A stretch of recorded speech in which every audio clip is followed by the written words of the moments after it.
Hello friends, today I am going to teach you very important topic chemical kinetics में order of reaction. और फिर हम इसके आगे इंटीग्रेटेड रेट लॉ की एक्सप्रेशंस भी पढ़ेंगे। ये 12th और ग्रेजुएशन के लिए बहुत इंपॉर्टेंट टॉपिक है। तो आइए शुरू करते हैं। ऑर्डर ऑफ रिएक्शन, ऑर्डर क्या होता है? The sum of powers of the concentration of reactants in the rate law expression is called order of that chemical reaction. इसका मतलब देखो क्या है। मान लो हमने एक जनरल रिएक्शन लिखी a की पावर x प्लस b की पावर y, इन्होंने मिलकर बना दिया एक प्रोडक्ट z। तो ऑर्डर क्या होगा? ऑर्डर होगा रिएक्टेंट्स की कंसंट्रेशन की पावर्स का सम। मतलब ऑर्डर हो जाएगा x प्लस वाई, जो भी कंसंट्रेशन होगी उसकी जो भी पावर होगी उनका जब हम सम कर देंगे तो हमें मिल जाएगा ऑर्डर। यहाँ देखो नोट में लिखा है order of reaction can be 0 भी हो सकता है, 1 भी हो सकता है, 2 भी हो सकता है, 3 भी हो सकता है, एंड इवन अ फ्रैक्शन भी हो सकता है। Zero order reaction means that rate of reaction is independent of concentration of reactants. ये हम अभी आगे जब इंटीग्रेटेड रेट लॉ पढ़ेंगे तो हमको समझ आ जाएगा। आइए अब हम नेक्स्ट टॉपिक देखते हैं। नेक्स्ट है हमारा यूनिट्स ऑफ रेट कांस्टेंट। ये इंपॉर्टेंट तो नहीं है, बट अगर आप इसको लिख कर आते हैं तो आपको मार्क्स बहुत अच्छे मिलेंगे, क्योंकि देखो जिस तरह से ये लिखा हुआ है इससे कोई भी टीचर इम्प्रेस होगा इसको पढ़ के। तो आइए देखते हैं। ये हमारा जनरल रेट का एक्सप्रेशन होता है k a की पावर x b की पावर y, जिसमें हमारा k होता है रेट कांस्टेंट, ठीक है। और ये हो गई रिएक्टेंट्स की कंसंट्रेशंस। तो यहाँ से k की वैल्यू क्या आ जाएगी? रेट अपॉन a की पावर x अपॉन b की पावर y।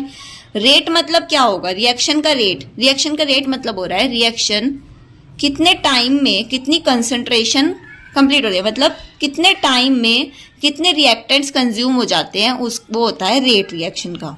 तो रेट को हम लिख देंगे कंसंट्रेशन अपॉन टाइम, और ये भी हमारी कंसंट्रेशन से है तो हमने इसको ऐसे लिख दिया 1 अपॉन कंसंट्रेशन की पावर n। ये देखो मैंने यहाँ पर लिखा है concentration upon time into 1 upon concentration की पावर n। ये जनरल हमने n मान लिया, x y ना मान के। तो आइए जीरो ऑर्डर के लिए देखते हैं। अब जीरो ऑर्डर के लिए n कितना हो जाएगा? 0। कंसंट्रेशन की यूनिट होती है मोल पर लीटर, अपॉन में टाइम हो जाएगा हमारा सेकेंड, इंटू 1 अपॉन ये मोल पर लीटर की पावर 0। तो यहाँ से ये 0 को 1 मान लेते हैं। 0 जहाँ जिसकी पावर 0 होती है उसका आंसर 1 होता है। तो ये मोल पर litre upon second into 1 into 1। तो यहाँ से हमारी यूनिट आ गई मोल लीटर इनवर्स अपॉन में ये सेकेंड इनवर्स। ये हमारी यूनिट आ गई। इसको आप लिख सकते हैं मोल पर लीटर पर सेकेंड, ठीक। फर्स्ट ऑर्डर के लिए देखते हैं। मोल पर लीटर अपॉन में सेकेंड इंटू 1 अपॉन ये मोल पर लीटर, इसकी पावर हो जाएगी 1। ये इससे ये कट जाएगा तो ये आ जाएगा सेकेंड इनवर्स। इससे देखो आपको क्या पता लग रहा है कि ये जो हमारा रेट कांस्टेंट k है ये बिल्कुल भी कंसंट्रेशन पे डिपेंड कर ही नहीं रहा है, ये सिर्फ सेकंड्स पे डिपेंड कर रहा है, मतलब टाइम पे डिपेंड कर रहा है। आगे हम पढ़ेंगे इसके बारे में। आइए देखते हैं नेक्स्ट। सेकेंड ऑर्डर के लिए देखो आप, मोल पर litre upon second 1 upon mole पर लीटर की पावर 2 हो जाएगी। एक से ये एक कट जाएगा तो हमारा यूनिट आ जाएगा mole inverse litre second inverse, ठीक। अब हम एक नेक्स्ट टॉपिक पढ़ते हैं, मॉलिक्युलरिटी ऑफ अ रिएक्शन। ये भी आपके सेमेस्टर एग्जाम्स में भी है और 12th में भी है। मॉलिक्युलरिटी का मतलब होता है the number of reacting species. Atoms भी हो सकते हैं, आयंस भी हो सकते हैं, मॉलिक्यूल्स भी हो सकते हैं, taking part in an elementary reaction which must collide simultaneously in order to bring about a chemical reaction is called molecularity of a reaction। Definition के लिए ये एकदम सफिशिएंट है। और मैं आपको बताती हूँ मॉलिक्युलरिटी होता क्या है। मॉलिक्युलरिटी मतलब होता है कितने मॉलिक्यूल्स पार्टिसिपेट कर रहे हैं। जैसे देखो ये है यूनिमॉलिक्यूलर रिएक्शन। यूनिमॉलिक्यूलर रिएक्शन जिसमें एक ही मॉलिक्यूल पार्टिसिपेट कर रहा है। जैसे वन रिएक्टिंग स्पीशीज इन्वॉल्व। देखो डिकम्पोजिशन ऑफ अमोनियम नाइट्रेट, देखो NH4NO2, यहाँ पे रिएक्टेंट कितना है? एक। तो ये होगा यूनिमॉलिक्यूलर रिएक्शन। ऐसे ही बाइमॉलिक्यूलर रिएक्शन में आप देखो involve simultaneous collision of 2 species. देखो यहाँ पे ये HI कितने हैं? 2। तो बस यही है कि जितना आगे होगा, मतलब जितने मॉलिक्यूल कंबाइन कर रहे हैं वही होती है मॉलिक्युलरिटी। जैसे ट्राई मॉलिक्यूलर हो गया, देखो ये 2 ये हो गए, एक ये हो गया। आप नोट्स के लिए इसको लिख सकते हैं, एकदम सफिशिएंट है। बस ये आपको ध्यान रखना है मॉलिक्युलरिटी होती है ये, मतलब कि जितने मॉलिक्यूल पार्टिसिपेट कर रहे हैं, और ऑर्डर होती है कंसंट्रेशन की पावर, ठीक है। रेट डिटरमाइनिंग स्टेप हमेशा स्लोवेस्ट स्टेप होता है in a reaction that control the overall rate of reaction, ठीक। नेक्स्ट आप देखो ये ऑर्डर और मॉलिक्युलरिटी के बीच का डिफरेंस। ये 12th क्लास में बहुत ज्यादा पूछा जाता है, ये टॉपिक बोर्ड एग्जाम्स में आता है ये, कि इनके बीच का डिफरेंस बताओ।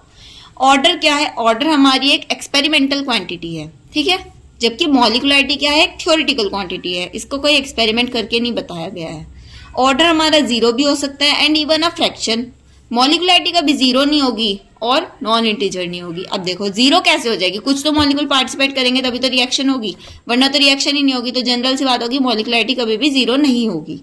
Order applicable to elementary as well as complex reaction. Order हमारा एलिमेंट्री पे भी वो करेगा, मतलब जिसमें एक मॉलिक्यूल पार्टिसिपेट करेंगे उनमें भी अप्लाई होगा, कॉम्प्लेक्स में भी अप्लाई होगा।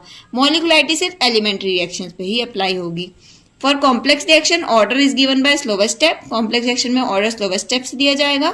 मॉलिकुलैरिटी of the slowest step is same as the order of overall reaction. Molecularity slower step की ऑर्डर के सिमिलर ही होगी।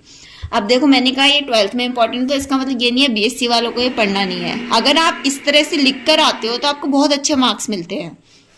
जितना बड़ा आप कॉपी में लिखोगे, मान लो 4 मार्क्स का क्वेश्चन है, अगर आप उसके लिए 2 पेज पूरे पूरे भरोगे तो आपको फुल 4 मार्क्स मिलेंगे। बीएससी एग्जामिनेशन में जितना ज्यादा आप लिखोगे उतने ज्यादा आपको मार्क्स मिलेंगे। अब हम पढ़ते हैं the very important topic integrated rate equations. ठीक है, पहले हम जीरो ऑर्डर के लिए देखते हैं। Zero order means that rate of reaction is directly proportional to zero power of the concentration of reactant. इसका मतलब क्या है, जो रेट है वो डायरेक्टली प्रोपोर्शनल है कंसंट्रेशन की जीरो पावर की। आइए देखते हैं इसकी एक्सप्रेशन। जनरल रिएक्शन एक कंसिडर करो, consider the reaction R goes to P. ये हो गए रिएक्टेंट्स, मतलब इनसे प्रोडक्ट बन रहे हैं। रेट का एक्सप्रेशन एक तो होता है minus d are upon d T, मतलब कि कंसंट्रेशन अपॉन टाइम। ये कंसंट्रेशन तो भी है डी आर, और एक एक्सप्रेशन इसका होता है के आर नॉट। रेट कांस्टेंट की टर्म में के हो गया, और ये आर की पावर हमने जीरो इसलिए लिखी है क्योंकि ये जीरो ऑर्डर की रिएक्शन है। तो रेट जब दोनों इक्वेशन को इक्वेट करेंगे क्या आएगा, minus d are upon d t is equal to k. R की पावर जीरो का मतलब हो गया 1, के इंटू 1। तो d R is equal to ये के डी टी इधर आ गया माइनस के डी टी। अब दोनों साइड इंटीग्रेट करो, डी आर और ये minus k d T integrate करो तो ये आ जाएगा आर, और ये माइनस के बाहर लेके डी टी का इंटीग्रेशन होगा। ये आर हो गया हमारा माइनस के, और डी टी बन गया टी, और हमने आई ऐड कर दिया। आई क्या है हमारा, कांस्टेंट ऑफ इंटीग्रेशन। अब हम इनिशियल कंडीशंस अप्लाई करेंगे। आप यहाँ पे लिख सकते हो applying initial conditions at t is equal to zero. जब टाइम जीरो है तो हमारी कंसंट्रेशन भी इनिशियल रही होगी, R is equal to are naught हमने मान ली। अब वेयर जो आर नॉट है ये इनिशियल कंसंट्रेशन है। अब इस 2 और 3 को हम रखेंगे 1 के अंदर। देखो तो क्या हो जाएगा, आर की जगह R naught is equal to minus k, t की जगह 0 प्लस आई। तो यहाँ से आई की वैल्यू आ गई है आर नॉट। अब 4th को 1 में रख दो, मतलब कि आई की वैल्यू को यहाँ पर रख दो, तो आ जाएगी R is equal to minus k t plus R naught. यहां से हमारी के की वैल्यू आ गई R naught minus R upon t. This is our desired equation for zero order reactions. यही है इसका rate law, integrated rate law. देखो आप ये ग्राफ बनाकर आ सकते हो ऐसे ही सेम टू सेम। इसमें के इसका नेगेटिव स्लोप है, ये आर नॉट है, ये कंसंट्रेशन आर की है, और ये टाइम के साथ जो चेंज हो रही है वो है। आओ इसके एग्जाम्पल्स देख लो आप, कुछ ऐसे आप देख के लिख सकते हो। कुछ इतना खास इंपॉर्टेंट नहीं, ये वाला पढ़ लेना एक बार। अब हम फर्स्ट ऑर्डर के लिए देखते हैं। चलो यही same reaction R goes to P, rate k R, यहाँ पे आर की पावर 1 हो गई, ठीक है। और एक रेट का एक्सप्रेशन ये होता है minus d are upon d t. इन दोनों को इक्वेट कर दो, तो माइनस डी आर, ये आर को नीचे ले आओ, के डी टी यहाँ हो गया। Integrating both sides, d are upon R minus k d t को इंटीग्रेट करो। ये फॉर्मूला होता है 1 अपॉन एक्स का, जब हम इंटीग्रेशन करते हैं तो वो आता है लॉग एक्स। तो ऐसे ही इसका इंटीग्रेशन आ जाएगा ln r, मतलब log r is equal to minus k t plus I. On applying initial condition, जब हम इस पे इनिशियल कंडीशंस लगाएंगे, मतलब r is equal to are naught and t is equal to 0, तो ये हमारा हो जाएगा ln r naught is equal to minus k, t की जगह 0 प्लस आई। तो ln r naught is equal to हो गया, ये 0 बन गया, इज इक्वल टू आई, ठीक है। अब हम क्या करेंगे, पुटिंग वैल्यूज ऑफ 2 in 1, वही हमने वैल्यू रखनी है 2 की 1 में, मतलब i की वैल्यू रख दो यहाँ पर r naught. ln r is equal to minus k t plus ln r naught. तो यहाँ से के टी की वैल्यू आ गई ln r naught minus ln r। यहाँ से k की वैल्यू क्या आ जाएगी, ln r naught minus ln r upon में t। log a minus log b का फॉर्मूला होता है log a अपॉन b, तो सेम यहाँ पे रख दो, k is equal to 1 upon t ln r naught upon r। हम ज्यादातर जो भी पढ़ते हैं वो लॉग बेस 10 में पढ़ते हैं, तो हम इसको भी लॉग बेस 10 में कन्वर्ट करेंगे। तो k is equal to 1 upon t 2.303 ये हमको मल्टीप्लाई करना है लॉग टर्म में कन्वर्ट करने के लिए, log R0 upon R। This is very important expression, ये आपको याद भी होना चाहिए, इसके ऊपर न्यूमेरिकल भी आ जाता है। इसके भी एग्जांपल्स आप लोग देख लो और ग्राफ देख लो।